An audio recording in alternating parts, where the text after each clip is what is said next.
Bonjour les amis. Aujourd'hui nous allons voir la division des fractions. Nous commençons par le premier cas, la division d'une fraction par une fraction. Comment peut-on résoudre cet exercice? Nous prenons la première fraction multipliée par la deuxième renversée. La première fraction c'est 2 tiers multiplié par la deuxième fraction renversée. Ça veut dire 5 devient numérateur et 4 devient dénominateur. Nous avons maintenant 2 tiers multiplié par 5 quarts. Et nous continuons notre opération. Nous prenons 2 multiplié par 5, 3 multiplié par 4. Quand on arrive à ce stade ici, je regarde, est-ce que parmi les nombres, il y a le nombre à faut-il simplifier? Oui, nous avons par exemple 2 et 4. 2 simplifié par 2 c'est 1, 4 simplifié par 2 c'est 2. Il y en a encore? Non. Comme il n'y en a plus, je continue mon opération. 1 fois 5, 5. Et 3 fois 2, c'est 6. Nous avons 5 sixièmes. Deuxième cas. Division d'un nombre par une fraction. Or, nous avons dit que tout nombre entier a un dénominateur qui est caché. Le dénominateur, c'est 1. Donc, 12 aura comme dénominateur 1 divisé par 3 quarts. Nous revenons maintenant au premier cas où la division d'une fraction par une fraction. On multiplie la première par la deuxième renversée. Donc nous prenons 12 sur 1 multiplié par 4 sur 3. Et nous continuons 12 multiplié par 4 1 fois 3. J'observe. Il y a encore, peut-on simplifier? Oui, on simplifie 12 et 3. On simplifie par 3, 3 divisé par 3 c'est 1, 12 divisé par 3 c'est 4. Nous passons 4 multiplié par 4 c'est 16 sur 1. Alors, là nous avons 16 sur 1. Ça va nous donner quel nombre? C'est toujours 16. Troisième cas. Division d'un nombre fractionnaire par un nombre fractionnaire. Ici, avant de commencer l'opération, je transforme le nombre fractionnaire en expression fractionnaire.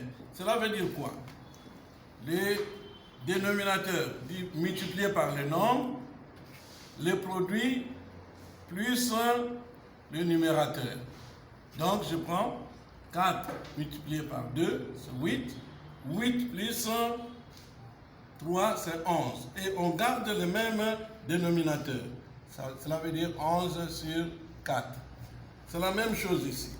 4 multiplié par 8, 32, plus 1, 33. 33 quarts. Et 33 quarts. Maintenant, nous allons appliquer notre formule de où il faudra multiplier la première par la deuxième renversée. Nous prenons 11 quarts multiplié par 4 sur 33. J'arrive à une autre étape où je les mets ensemble. 11 multiplié par 4 sur 4 multiplié par 33. Quand on arrive ici, nous devons chercher à simplifier. On simplifie 4 par 4 et 11 par 33. Ça donne 1 et 3. Donc la réponse sera 1 tiers. Nous passons au dernier exercice où un nombre à virgule, 6 unités, 4 centièmes, divisé par 3 quarts. je transforme d'abord le nombre à virgule en nombre fractionnaire. Ça va me donner 6 unités 4 centièmes. Divisé par 2 tiers. De même, je transforme encore les nombres fractionnaires en expression fractionnaire. Ou, je peux aussi, pour ne pas aller plus loin, faut-il encore simplifier ces nombres fractionnaires pour les rendre encore plus petits? Oui. Je simplifie par 4, là aussi par 4. Donc j'aurai 6 unités 1/25e divisé par 2 tiers. Là, avant d'appliquer la formule, je transforme les nombres fractionnaires en expressions fractionnaires. Ça va nous donner 150 plus 1, ça va donner 151 sur 25, divisé par 2 tiers. On applique maintenant ici la formule. La première par la deuxième renversée. On multiplie 151 multiplié 151 sur 25 multiplié par 3 sur 2. On continue. Nous continuons maintenant. Nous prenons 151 multiplié par 3 sur 25 multiplié par 2. Faut-il simplifier ici? Ce n'est pas possible. Donc on aura 3, 5, 4 sur 50. Ici, nous remarquons que le numérateur est plus grand que le dénominateur. Nous devons chercher les unités qui sont cachées au numérateur. Comment? En divisant les numérateurs par les dénominateurs. Et quand nous allons diviser, ici, les dénominateurs restent toujours le même. Donc 50 est toujours là. Nous allons chercher à trouver combien d'unités sont-ils cachées ici et quel sera le numérateur. Donc nous allons procéder par 453 sur 50. Nous allons prendre 9, ça va nous donner 450. Reste 3. Donc 9 ici représente les unités, 9 unités, et 3 représente le numérateur. Alors, maintenant ici, ce que nous devons retenir, c'est quoi?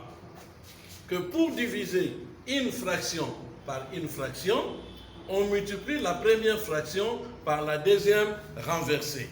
Mais, dans notre parcours, quand nous allons multiplier, il faudra aussi penser à la simplification pour rendre les fractions plus petites.